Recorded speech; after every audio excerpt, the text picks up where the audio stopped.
se retrouve pour la vidéo donc sur le 8e mois de grossesse. Qu'il était temps que je filme puisque je suis déjà dans le 9e mois. Évidemment, vous savez, je l'ai fait tout en retard. Mais c'est pas grave, je vais quand même vous montrer mon bide parce que je viens d'entrer dans le 9e mois, donc c'est pas trop grave. On commence alors. J'ai commencé ce 8e mois par mes premiers cours de préparation à l'accouchement. J'en ai eu 2, donc avec ma sage-femme. Je savais pas, mais en fait il y en a 7 qui sont remboursés par la sécurité sociale. Donc voilà, je trouvais que ça faisait beaucoup 7 cours, mais finalement non. Donc là pour l'instant j'en ai eu 2. Elle nous a appris à bien respirer pour le jour J.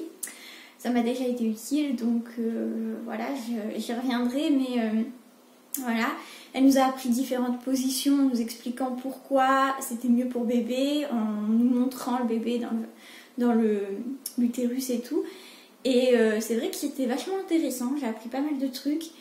Et nous, nos cours de préparation à l'accouchement donc, se font directement au cabinet et on est 2, donc moi et une autre dame. Normalement, elle le fait avec 4 personnes, je crois. 3 ou 4 personnes, un truc comme ça. Mais là, dans le contexte actuel, on n'est que 2. Je trouve ça plutôt sympathique, ma foi. Donc voilà. Je suis essoufflée comme un bœuf. Ensuite, mes prises de sang ont révélé que j'étais anémie en fer. Donc c'est bien, j'ai attendu le 8e mois quand même pour l'être. C'est très souvent que les femmes enceintes sont anémies en fer. Du coup, elle m'a donné du fer que j'ai pris au début, puis après j'ai arrêté. Donc voilà, ne me demandez pourquoi. Voilà, au début j'en prenais, voilà, puis après au fur et à mesure, inintéressant quoi. Je me sens pas mal. Puis en plus, ouais, je me sentais fatiguée quand elle m'a dit que j'étais anémiée. Et petit à petit, je me sens mieux. Donc je me dis, ça a dû changer. Je dis ça a dû parce que je n'ai toujours pas fait les prises de sang pour le 9e mois. Ils vont être ravis à la maternité, ravis. Ils m'adorent, j'en suis sûre. Ensuite, ah oui, mon ventre me démangeait énormément. D'ailleurs, il me démange toujours autant. Mais je pense que voilà, c'est normal, ça tire beaucoup, ça sent la faim aussi. J'ai tout essayé, beurre de karité, j'ai tout essayé quoi. Et j'ai quand même craqué sur le ventre, donc au 8e mois c'était des petites vergetures. Comment vous dire ça s'est légèrement aggravé au 9e mois. Donc j'espère accoucher bientôt là, clairement. Mon ventre va pas pouvoir continuer à supporter tout ça, je pense pas. Donc du coup pour remédier à ça, donc oui je me suis remise au beurre de karité qui est vachement gras. Et je suis désolée si ça a vibré. Et j'ai pris un gel douche aussi sur gras, ça peut aider. Ça me démange quand même, hein, on va pas se mentir. Mais ça peut aider. Ensuite, si vous me regardez, si vous me voyez regarder à côté, c'est parce qu'il y a ma feuille. J'ai eu toujours pareil, le saignement et l'encombrement de nez. Bon, ça, je pense, voilà, ça me le fait encore au 9e mois, donc ça va me suivre toute ma grossesse. Bon, voilà, beaucoup de femmes enceintes ont ce truc-là, donc... J'ai eu le retour des nausées matinales, donc j'en ai eu quelques-unes, pas tout le temps, mais quelques-unes. Et ouais, j'avoue que c'est un peu embêtant parfois, on se dit oh là là. Voilà, mais bon, c'est comme ça, c'est la vie. Hein. C'est pour ça que j'ai hâte qu'ils sortent, parce que là, surtout maintenant, hein, on est au 9e mois, il peut sortir quand il veut, donc voilà. Ensuite, j'ai eu aussi quelques remontées d'acides, mais surtout au début du 8e mois, parce qu'après mon ventre, je trouve, a descendu. Je crois que je l'avais dit dans le 7e mois, ça déjà. Donc j'en ai plus, ou quasiment plus, ouais, j'en ai plus. Et j'en avais plus. Donc voilà, c'était surtout au début du 8e mois, mais après ça s'est estompé. J'espère que je suis pas en train de faire un doublon, mais normalement non.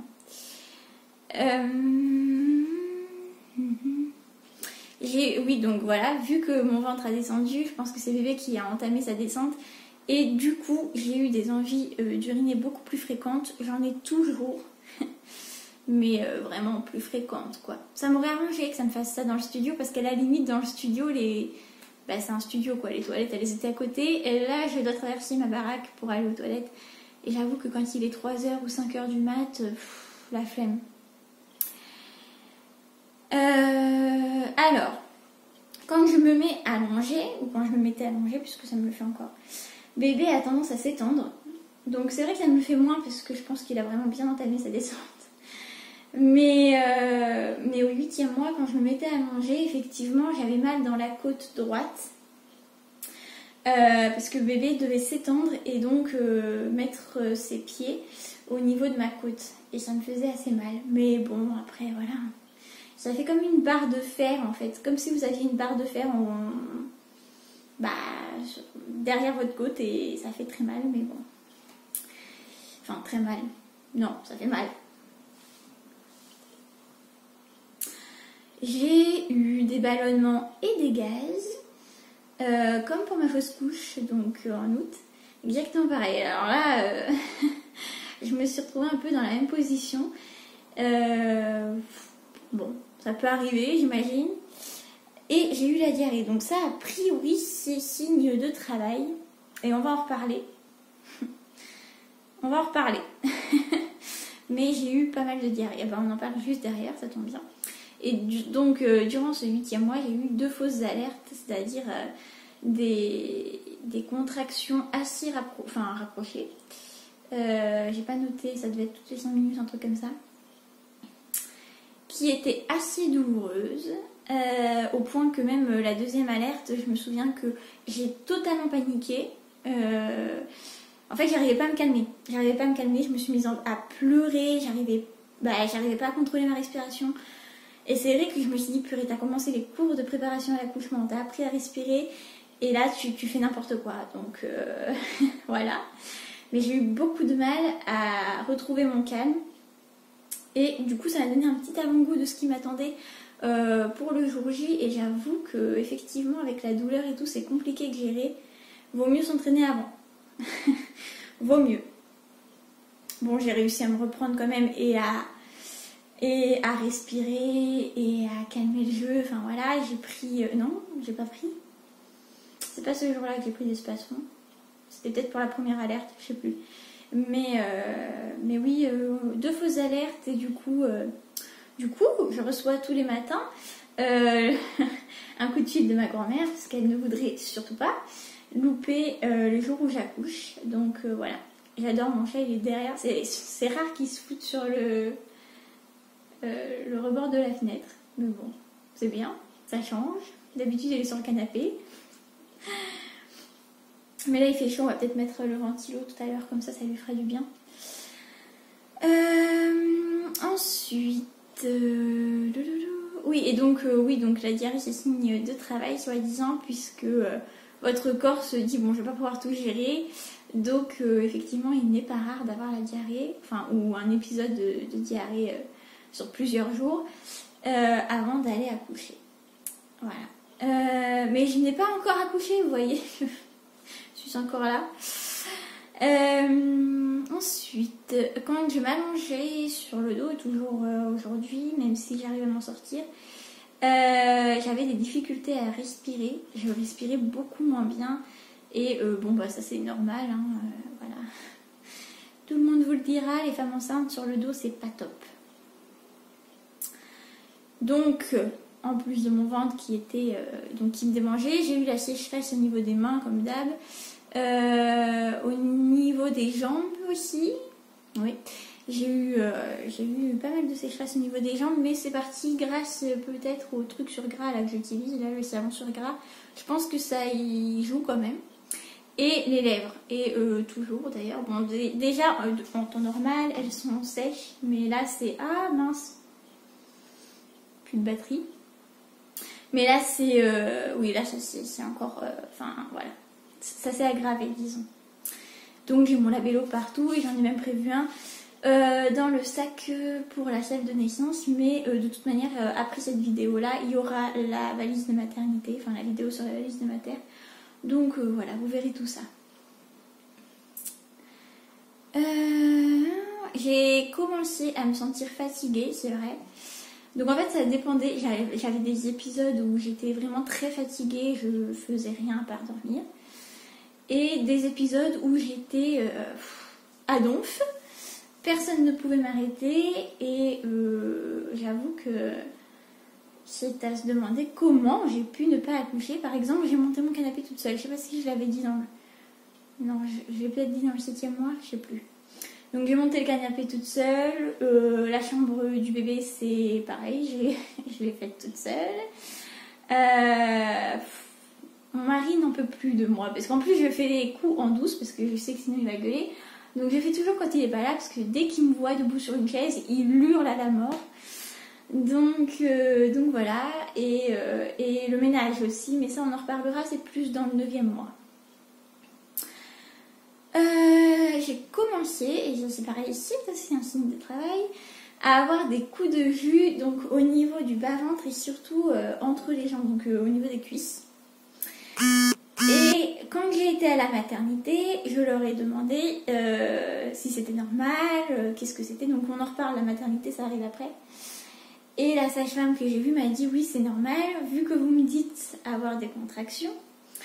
En fait c'est l'effet des contractions sur vos ligaments, donc c'est ça qui vous donne l'impression d'avoir des coups de jus ou que ça vous tire au point que je pouvais même plus marcher. Donc c'est ça en fait, voilà. Ce sont les contractions, donc en fait il y avait sûrement des fois, parce qu'il y a eu pas mal de fois où j'étais bien quoi, et je ne sentais pas de contractions et pourtant j'avais mal, donc je dois sentir quelques contractions et pas toutes, donc c'est assez inquiétant. Parce que déjà que j'en sens pas mal, je me dis s'il y en a encore plus que ça, c'est un peu inquiétant. Mais bon. Et bien pour continuer, hein, j'ai eu des varices sur le haut des cuisses. Enfin, j'ai eu des varices sur le haut des cuisses. Voilà, très très glam. Alors je sais pas si c'est des varices ou des vergetures. Mais bon, de toute manière les deux ça se ressemble puisque au final c'est violet. On verra. Si c'est juste des vergetures, tant mieux, parce qu'à la limite ça va devenir blanc. Si c'est des varices, ma foi, va falloir vivre avec, et c'est très moche. J'ai donc les vergetures, je l'ai dit. C'est aussi le mois où on a fait le dossier d'inscription à la crèche. Je n'ai pas de nouvelles puisqu'ils sont fermés actuellement. Et que j'aurai des nouvelles que début septembre, si j'ai bien compris, donc tard. Ça a été une grosse galère, mais je pense que quand j'aurai la réponse ou quand j'aurai trouvé un autre mode de garde, je vous ferai une vidéo dédiée parce que ça a été vraiment compliqué. Et en plus dans ma ville ils prennent tard, donc nous par rapport à nos horaires et eux par rapport à leur mode de fonctionnement, c'est pas facile de trouver le mode de garde qui va nous correspondre. Voilà, d'ailleurs même les assistantes maternelles, ça ne nous correspondrait pas. Donc bon, on verra bien. Nuage que vous voyez là-bas est devenu collant comme au premier trimestre. Vous saviez, je vous en avais parlé, à partir du 5e mois, enfin 5e ou 6e mois, je sais plus. Il a arrêté d'être trop après moi, mais là il est redevenu très collant et il me miaule dessus, mais tout le temps. Tout le temps. Dès qu'il m'aperçoit, il miaule. Chose qu'il ne faisait pas, puis en plus il miaule fort. Hein. C'est pas un petit miaulement, non, c'est... Limite, j'ai l'impression de me faire engueuler. J'ai eu une apparition, mais très légère, de la ligne brune. Donc je vous laisse regarder sur internet, mais ça part du nombril et ça va jusqu'en bas, quoi. Mais elle est très légère sur moi, elle se voit quasiment pas. Et je pense, voilà, enfin en même temps j'ai la peau très claire, donc peut-être que, je sais pas. Il y a des femmes qui ont une ligne brune qui se voit beaucoup et moi, presque pas. Et donc oui, j'ai eu mon premier rendez-vous à la maternité, donc à la fin du 8e mois, parce qu'ils ne sont pas pressés dans cette ville, je vous l'ai déjà dit. Elle a scanné tous les documents qu'il y avait, elle m'a beaucoup rassurée, j'avais pas besoin d'être rassurée, mais voilà, elle était très à l'écoute, ça se voyait qu'elle prenait son métier à cœur. Elle a regardé le bébé toujours dans la même position, hein, dos à gauche, tête en bas, nickel. Je lui ai demandé de vérifier mon col, donc elle a regardé mon col. Je suis... oui, non, je suis pas ouverte encore. Il n'est pas dilaté, mais col mou et court. Très court, à ce que j'ai compris. Mais pas dilaté, donc je suis un peu dégoûtée après tout ce que j'ai fait pour qu'il le soit. Mais bon, il a encore le temps de sortir ces petits bouts et je pense que ce n'est qu'une question de jours là maintenant. Donc voilà. Qu'est-ce qu'elle m'a dit d'autre? Ah oui, elle a pris mon poids du coup. J'en suis à 7,5 kg de prix à la fin du 8e mois. Donc pas beaucoup comme elle l'a si bien dit. Mais à la limite, c'est pas plus mal. J'arriverai à les perdre très facilement. Donc ça me va. Et j'ai rendez-vous avec l'anesthésiste mais par téléphone. Et pendant le 9e mois, donc on en reparlera. Et puis j'ai un autre rendez-vous, mais plus tard, et c'est si j'ai pas accouché, parce que je pense que ça ne tiendra pas jusque là. Voilà, on verra bien. Je vais vous montrer mon petit bidou. Et puis bon, je pense que je vous ai tout dit pour le 8e mois. Alors, est-ce que si je me lève, oh oui, largement, vous voyez bien. Voilà, donc en fait sur la caméra, attendez, il y a ma chaise derrière moi. Sur ma caméra, on voit même que le bidou est plutôt haut encore, je trouve. Mais je vous assure, il a descendu. Avant, il était plus comme ça. Voilà. Mélissa me dit qu'elle trouve que j'ai grossi à chaque fois. Mais bon, pourtant, je vous assure que non. Hein.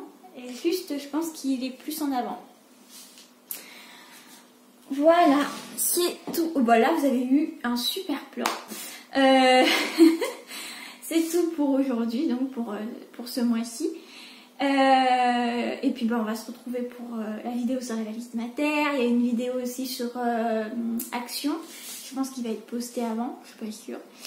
Voilà, donc il y a encore pas mal de vidéos qui vont être mises en ligne. Et puis après, le temps qu'elles soient toutes mises en ligne, j'aurai eu le temps de faire la vidéo du 9e mois.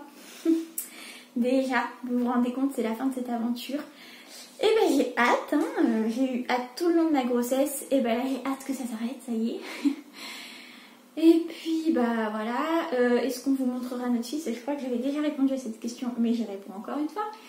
Il ne sera pas montré volontairement, c'est-à-dire que si il a faim ou autre, je vais le prendre dans mes bras et il mangera, ou voilà, enfin, comme j'allaiterai de toute manière, il sera caché, mais je vais pas vous montrer mon fils comme un trophée, non, je pense pas.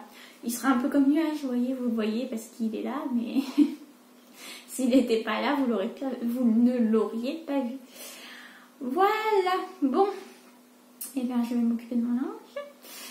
Je vous fais des gros bisous et je vous dis à bientôt dans une prochaine vidéo. Bye!